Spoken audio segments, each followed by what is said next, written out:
পরম পূজ্যপাদ শ্রী শ্রী আচার্যদেব বলছেন, আমি ঠাকুর ধরেছি কিসের জন্যে? শেখার জন্যে। আমিও ধরেছি, আপনিও ধরেছেন। আমি কিন্তু ধরেই শিখেছি।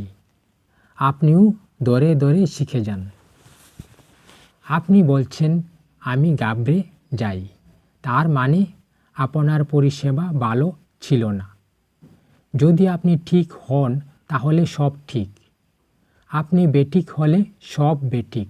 আপনি ঠিক মানুষ? দাদাটি ইতস্তত করছেন এই প্রশ্নে।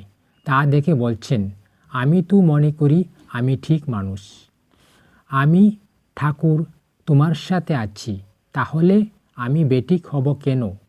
আমি তো আমার বুদ্ধি খাটাই না কোথাও। আমি না বুদ্ধির আওতায় আপনাদের কারো সাথে কথা বলি। আমি যা বলি ঠাকুরের কাছে যেটুকু শিখেছি সেইটুকুই বলি। এটাই সহজ সরল যুক্তি। বন্দে পুরুষোত্তমম।